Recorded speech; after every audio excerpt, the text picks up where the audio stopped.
Bonjour à tous, donc Camille Buick, je suis chargée de mission adaptation au changement climatique chez Alter Bourgogne-Franche-Comté et on vous a proposé ce petit créneau là assez rapide d'une demi-heure pour vous présenter l'outil Climastory qui est en train de se déployer dans la région Bourgogne-Franche-Comté et qui on pense peut être peut-être intéressant pour vous, en tout cas pour les territoires et les acteurs du territoire. Je vous en parle un petit peu juste après.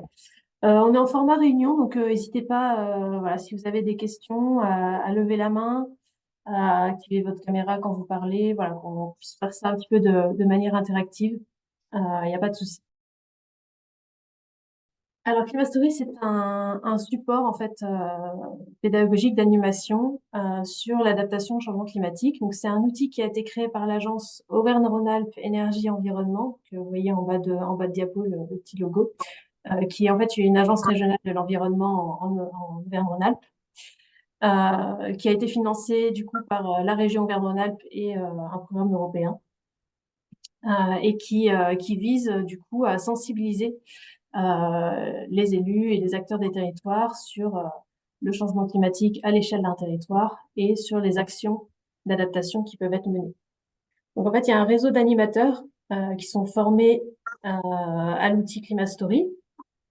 Donc il y a beaucoup d'animateurs en Auvergne-Rhône-Alpes, évidemment, mais l'outil se déploie dans d'autres régions, dont la Normandie, l'Île-de-France et Bourgogne-Franche-Comté notamment.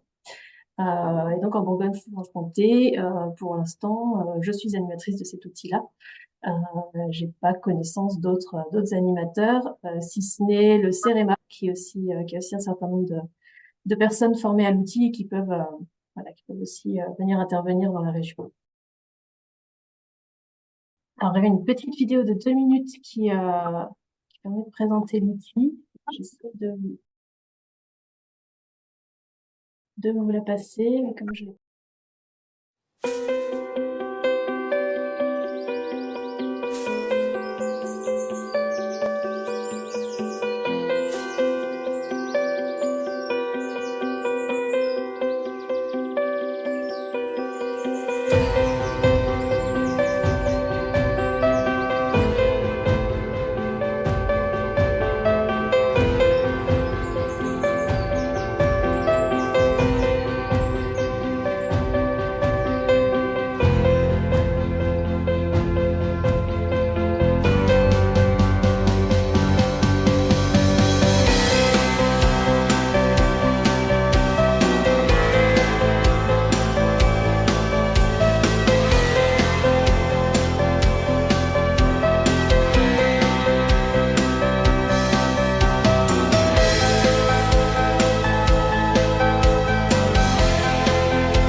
Du coup, vous l'avez vu dans la petite vidéo, hein, le format de Climastory, donc ça se présente sous la forme d'un jeu, en fait, avec une carte d'un territoire fictif.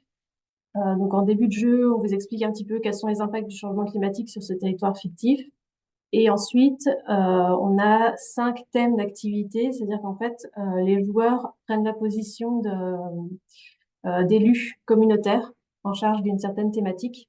Et donc, ils doivent choisir des solutions à mettre en place sur le territoire pour répondre un petit peu aux enjeux propres à leur thématique. Et après, on confronte un petit peu les points de vue. Donc, il va y avoir un élu aménagement biodiversité, un élu industrie, un élu forêt agriculture, etc. Et donc, ça permet de confronter un petit peu les points de vue de ces différents élus.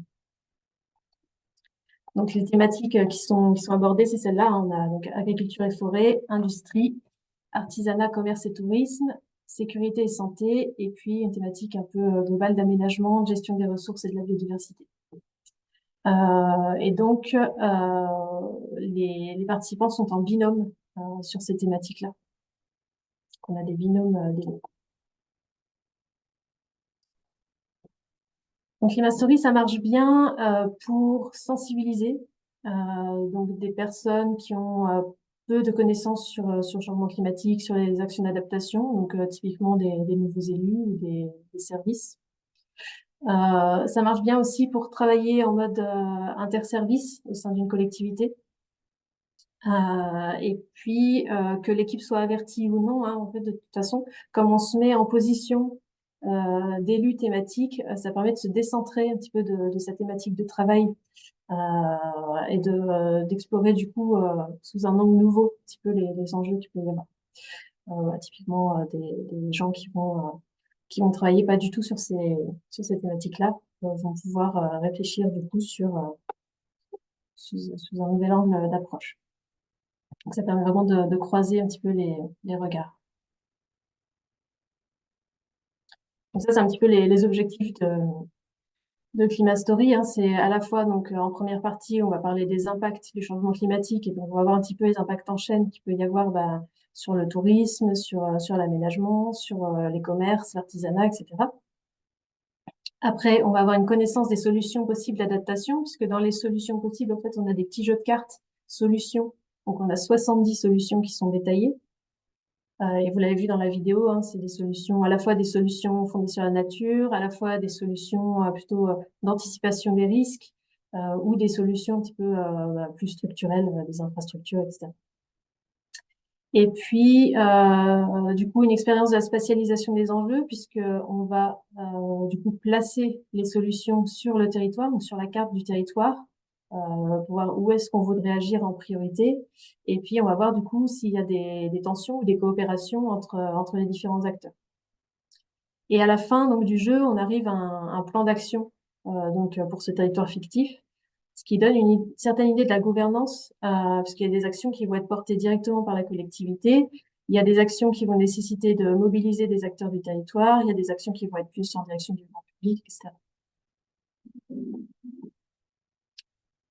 Alors les cartes Climastory, la carte que vous avez à gauche, que vous avez vue dans la vidéo aussi, c'est la carte de base, en fait, la carte initiale qui a été créée par l'agence Auvergne-Rhône-Alpes Énergie Environnement, qui a été créée sur la base de 3 territoires réels, et donc ils ont mélangé et puis un petit peu modifié pour créer cette carte fictive. Donc sur cette carte, comme c'est pour l'Auvergne-Rhône-Alpes, hein, on retrouve de la haute montagne, de la moyenne montagne, une vallée un petit peu encaissée, des pôles urbains, etc.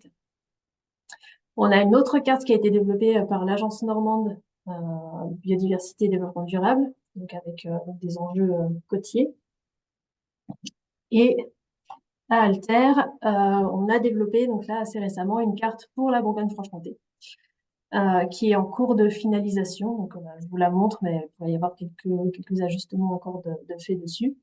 Où pareil, on a pris en fait 8 territoires de la région et on les a un petit peu mis en place différemment. Voilà, l'idée étant d'avoir un territoire fictif.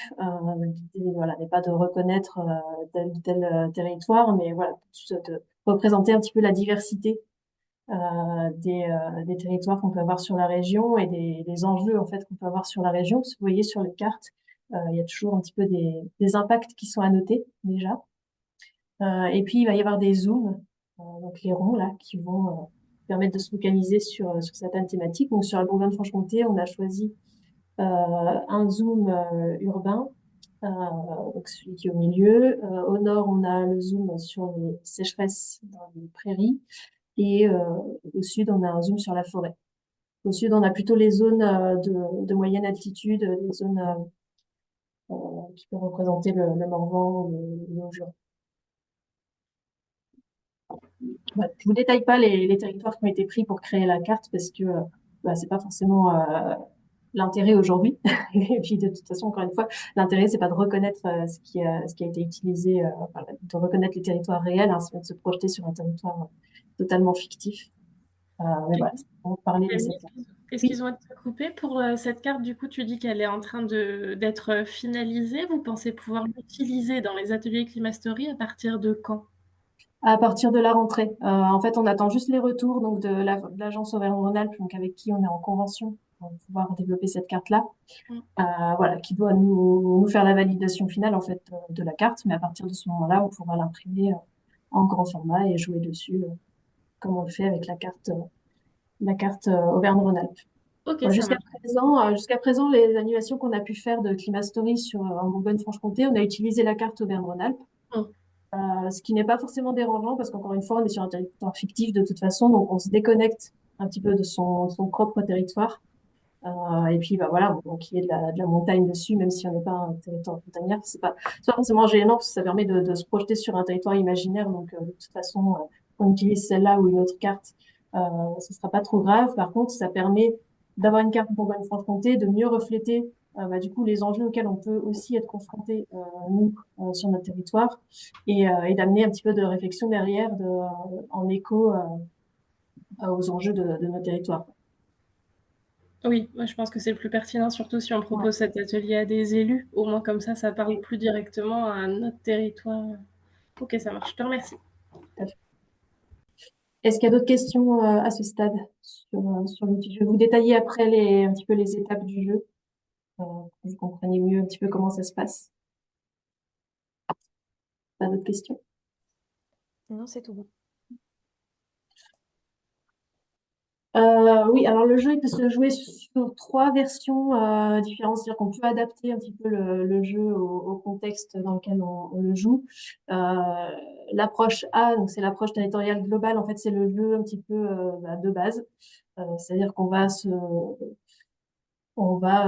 considérer qu'on est des élus d'un conseil communautaire, euh, donc qui doit choisir des solutions les plus pertinentes au regard des spécificités du territoire fictif, donc pour accompagner l'action des acteurs économiques qui doivent faire face aux effets du changement climatique. Ça, c'est vraiment le jeu standard, on va dire.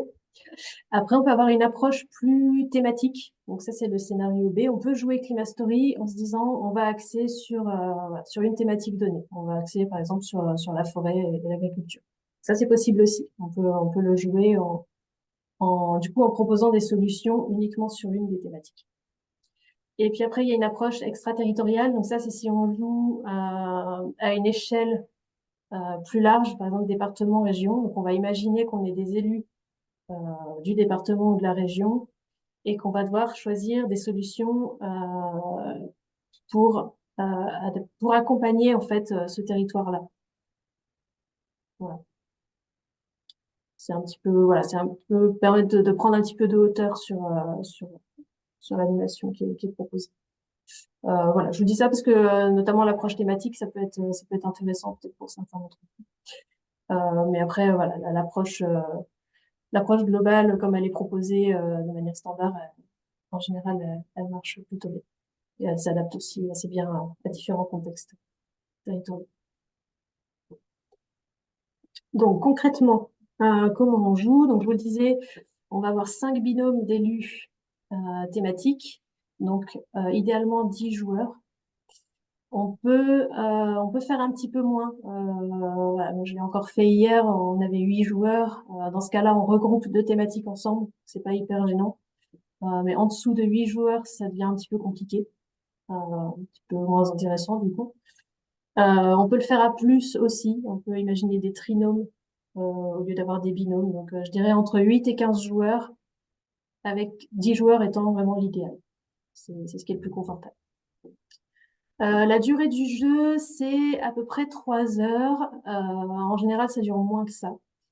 Euh, on va avoir un petit temps d'introduction et un petit temps de conclusion débrief, donc qui vont venir s'ajouter un petit peu aux 3 séquences là qui sont détaillées, mais en gros entre 2h30 et 3 heures. Donc la séquence 1, c'est le repérage des effets du changement climatique. Ça dure à peu près 30 minutes, c'est-à-dire que là, par binôme, euh,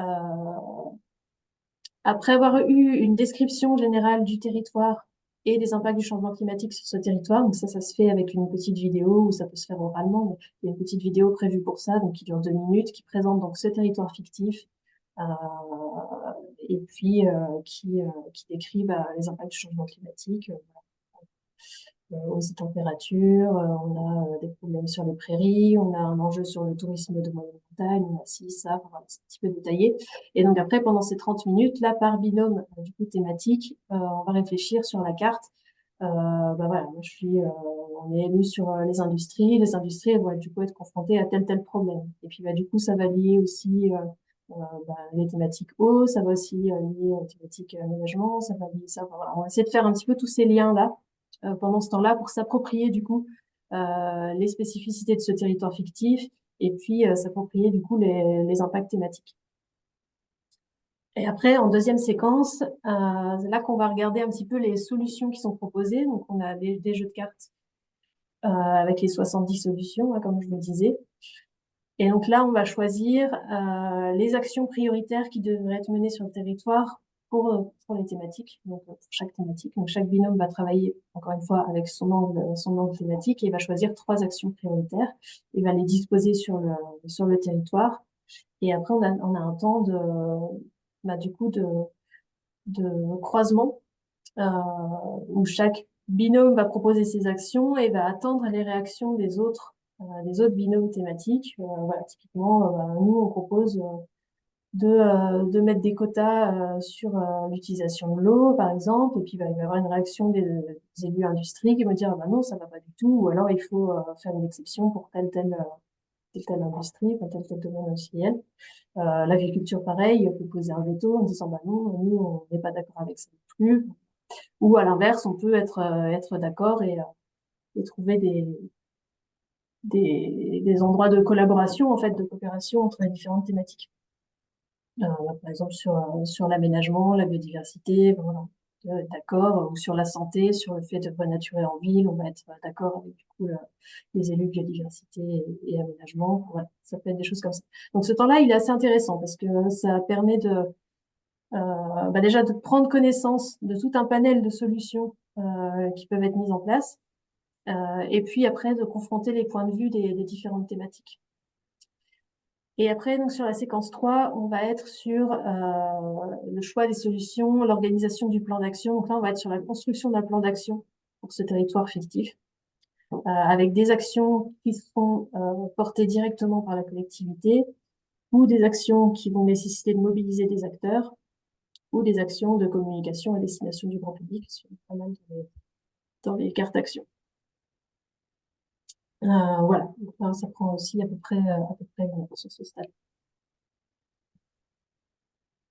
Est-ce que ça va sur le déroulé? Là, à expliquer comme ça, c'est toujours pareil, hein, quand on explique les règles d'un jeu, c'est jamais très concret. Mais après, quand on le fait, voilà, les règles sont posées au fur et à mesure, ça se passe toujours très bien, pas de difficulté majeure là-dessus. Pas de questions? Ça marche. Alors du coup, pourquoi on vous en parle aujourd'hui? Eh ben, parce que dans le cadre du groupe régional d'adaptation au changement climatique, donc du GRAC, on vous propose des sessions d'animation Climastory gratuitement auprès de 10 collectivités, 10 territoires dans le courant de l'année. Voilà. Donc pour tester l'outil, pour répondre à un besoin de sensibilisation de vos élus ou de vos acteurs de territoire, ou en interne à votre collectivité, en interne à vos services. Voilà. Donc, si vous êtes intéressé, vous pouvez revenir vers moi. Moi, ça me demande pas beaucoup de préparation, en fait. Ça me demande juste le temps de déplacement et d'animation sur place. On a juste à caler une date et puis c'est parti. Donc voilà, on peut dire. N'hésitez pas. Cet outil est là, il est fait pour être déployé. La carte, on pourra regarder ce qui est le plus pertinent pour vous, carte Bourgogne-Franche-Comté ou la carte standard. Il faut un petit peu les modalités de tout ça. Mais en tout cas, l'outil est prêt.